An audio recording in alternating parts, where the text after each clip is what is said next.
Première vidéo debout, ça fait bizarre, c'est différent, ça veut dire que je peux parler, bouger comme ça. Je serais pas obligée de changer de place assise, genre je peux parler en marchant, etc. C'est tout bizarre, ça fait du bien. Alors, c'est la première vidéo debout, par contre, c'est la deuxième vidéo sur le sujet du genre. Bon, comme je vous l'ai déjà expliqué dans la première vidéo, le sexe et le genre, c'est pas la même chose. À la naissance, en fonction de notre appareil génital, on nous donne un sexe, donc ça c'est notre appareil génital. Et dans notre société, en fonction de notre appareil génital, on nous donne un genre. Mais malheureusement, ça arrive que on ne se reconnaisse pas dans le genre qui nous est assigné. Et puisque dans la société, le genre est lié au sexe et à l'apparence physique, etc., c'est compliqué pour nous de nous en défaire. Donc la dernière fois, on avait défini le genre, le sexe et le spectre des genres, donc avec les femmes, les hommes, mais aussi tout ce qui est du non-binaire et qui se retrouve au milieu. Alors selon mes notes qui sont juste là, aujourd'hui on va parler d'identité de genre, d'expression de genre, de dystrophie et forcément on évoque la question du pronom. Qu'est-ce que c'est l'identité de genre? L'identité, comme son nom l'indique, c'est ce qu'on ressent, qui est-ce qu'on est à l'intérieur, qu'est-ce qu'on se sent être. Donc l'identité de genre, c'est quel genre on est. Mais ça peut être femme, homme ou du non-binaire également. Du neutre ou du demi-girl, demi-boy, etc. Donc l'identité de genre, c'est comment on se ressent. Et ça correspond pas forcément à l'expression de genre. Parce que l'expression de genre, ça correspond beaucoup plus à la société comme on la voit aujourd'hui. La société aujourd'hui va définir que quelque chose est féminin ou masculin. En général, on parle d'expression de genre dans les vêtements parce que c'est un style qui est aujourd'hui assez différent entre quelqu'un qui a une expression de genre féminine ou masculine. Mais ça dépend pas de qui on se sent à l'intérieur. Je peux être un homme qui aime avoir les cheveux longs et pourtant avoir les cheveux longs c'est une caractéristique qui est beaucoup plus attachée au corps d'une femme. Ou je peux être une femme qui a des poils et pourtant d'habitude les poils c'est quelque chose qui est beaucoup plus attaché au corps de l'homme. Ça c'est pas un vêtement. Alors on revient sur les vêtements. Je sais pas, je peux être une femme qui s'habille simplement dans la section homme en fait. Et pourtant je me sens quand même une femme, j'ai quand même envie qu'on me reconnaisse en tant que femme, etc. Mais c'est juste que je m'expresse, je m'exprime, je m'expressionne, j'allais dire. Je m'exprime de la même façon que quelqu'un qui serait du genre homme, on va dire. Je m'habille comme la société voudrait me classer dans homme. Alors que je suis une femme, j'aime mon corps, je me sens... Enfin, j'aime mon corps.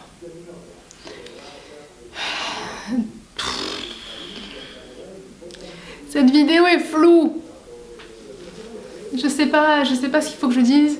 Je sais pas comment il faut que je tourne ça. C'est pour ça que cette vidéo a mis un peu plus de temps à l'arriver. Parce que je ne suis pas experte là-dessus. Ça, je l'ai pas dit aussi, mais je suis pas experte.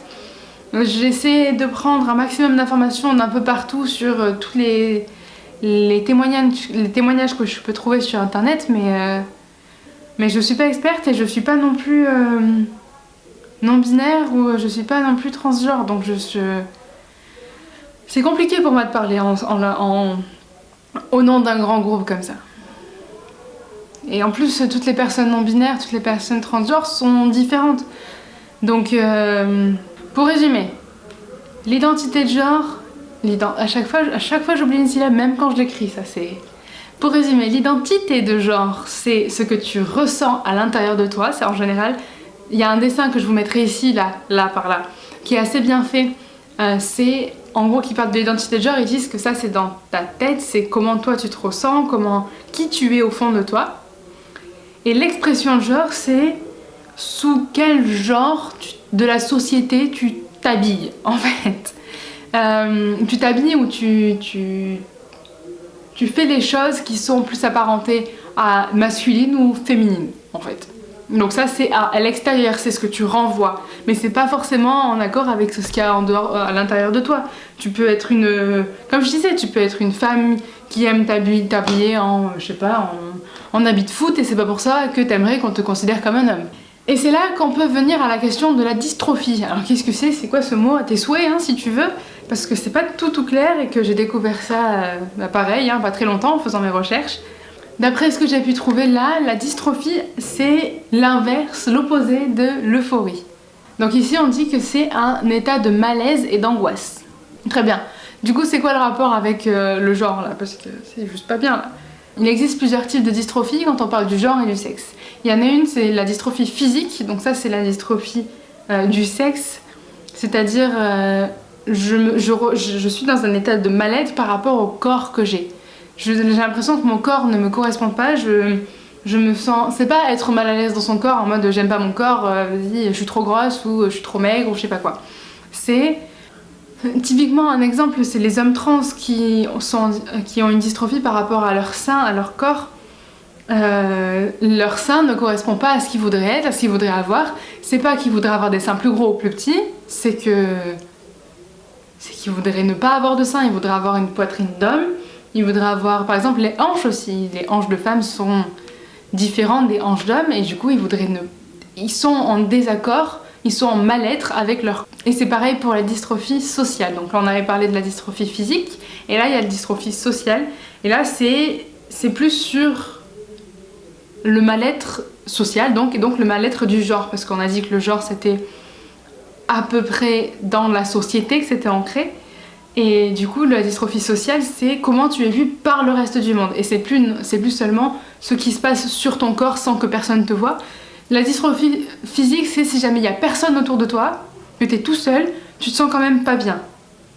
Alors que la dystrophie sociale c'est quand on te misgenre je sais pas comment dire ça en français, quand on t'appelle du mauvais pronom, quand on t'appelle madame alors que c'est monsieur, quand tu sens que t'es pas à ta place dans la société, que les gens croient que tu es quelqu'un d'autre. Et ça c'est la dystrophie sociale. Mais du coup alors comment toi, personne qui ne connaît pas le genre de la personne en face de toi, peut ne pas se tromper de pronom, ne pas heurter la personne à qui tu parles sans pourtant être indiscret et que la conversation ne tourne que autour de ça. Déjà, il faut qu'on sache quels sont les types de pronoms qui existent. Donc aujourd'hui en France, ceux qui sont beaucoup plus utilisés, c'est il pour le masculin et elle pour le féminin. Mais il paraît qu'il en existe d'autres pour les personnes neutres ou que les personnes qui choisissent de se faire appeler comme ça. Ce serait le yel, qui s'écrit IEL ou YEL. L'idéal, ce serait de savoir comment la personne à qui tu parles se considère elle-même. Si t'arrives et qu'elle se présente, qu'elle dit moi je me genre neutre ou je me genre féminin ou masculin, là c'est bon, c'est une personne qui va, quand elle va se présenter aux autres, elle se présente, elle dit comment elle se ressent. Mais si elle le fait pas, déjà t'es pas obligé de savoir. Je sais que ça te perturbe, mais c'est pas un point nécessaire à votre relation que tu saches. Si c'est juste une discussion sur le pain de la journée, on s'en fout un peu de savoir si tu dois dire elle ou elle. Après tu vas me dire oui, mais je dois accorder les féminins, masculins, les adjectifs, machin. Ouais, le français c'est chiant.